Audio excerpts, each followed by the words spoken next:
Yo, what's up? It's your girl, Residentkek. How you doing?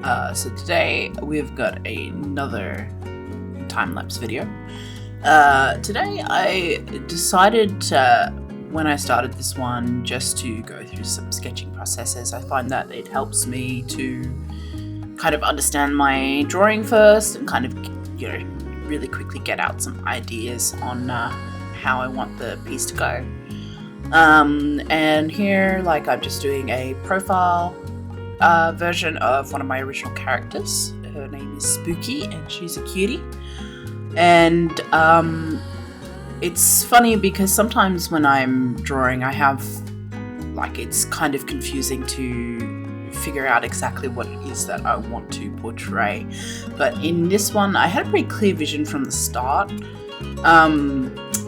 Spooki is a vampiress, and she is very free and loving, very, very, very of the LGBTQI plus nature,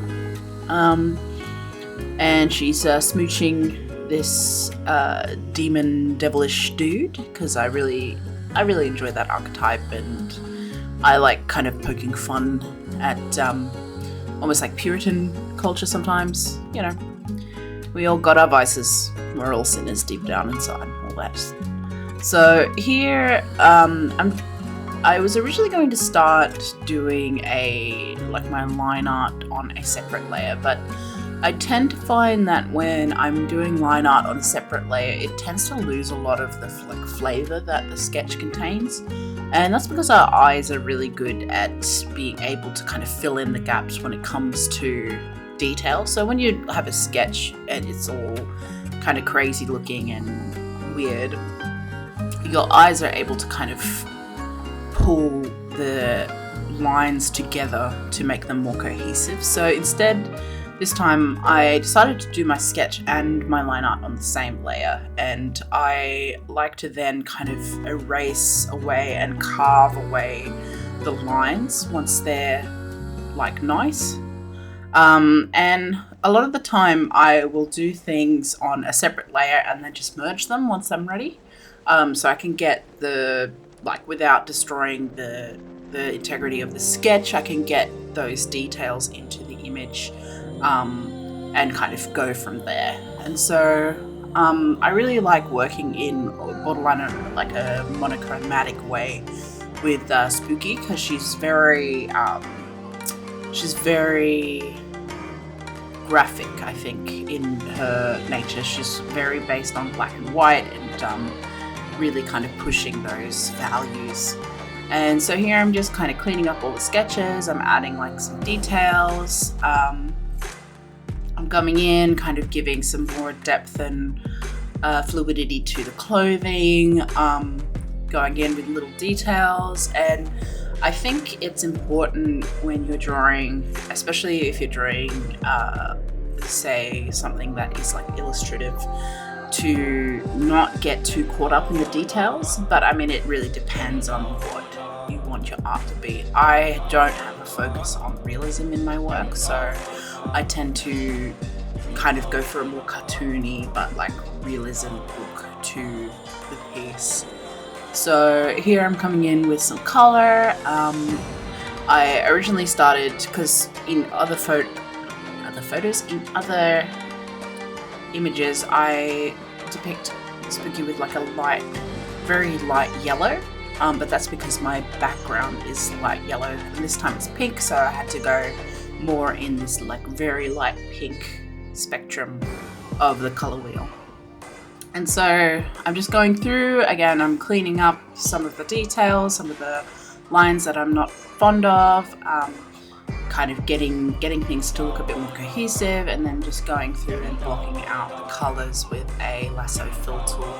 It's a really nice, quick way to just slam color out into the image and really kind of get going on it and not getting too hung up on things.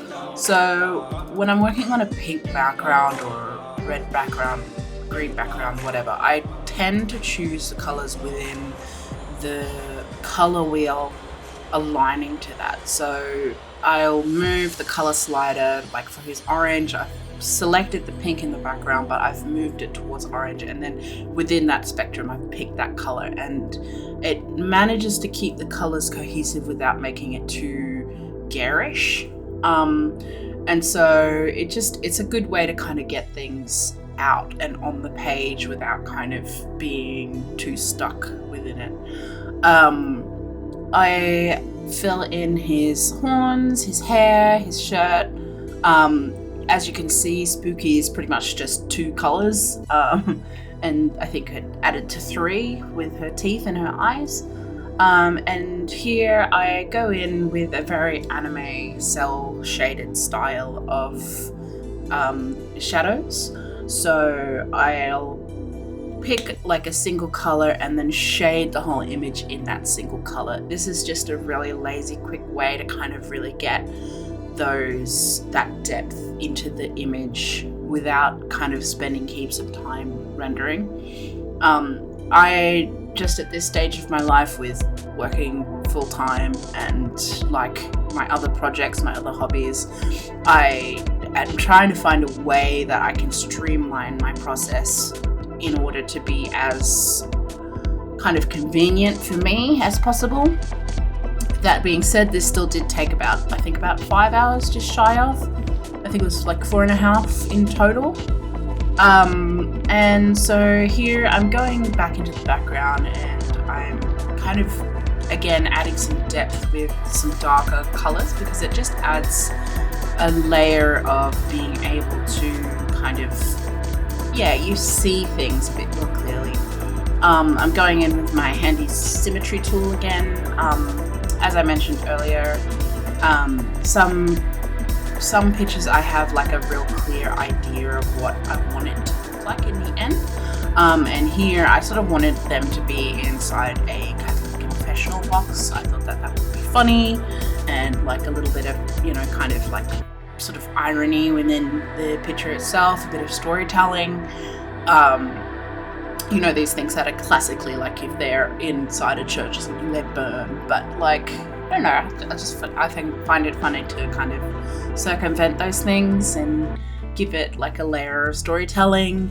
And so I've gone in and I've used my perspective tool to kind of give it some really forced depth. It's just a really quick, sleazy, easy way to kind of get depth inside of your image.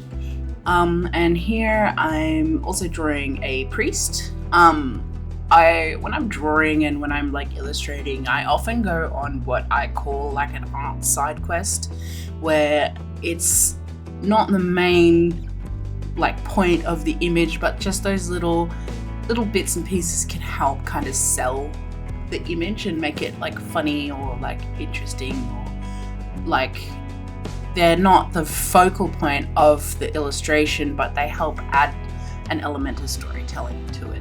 And it was really fun and it was really challenging because I had to kind of think outside the box a little bit with what I was doing.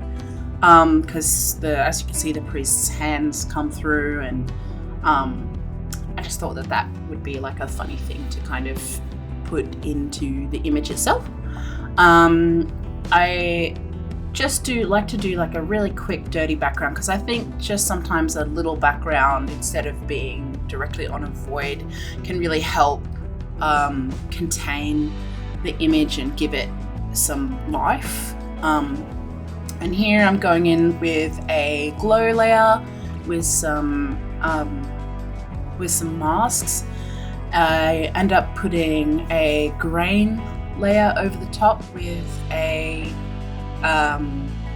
use tones and use the noise tool and then convert the layer to a raster and then add that to it, because again it can add like some really nice textural pieces to your work. And then I finish it off with just some nice highlights and almost like a monochromatic view, and I just thought that was really fun and it worked really well for me this time. Thanks for watching.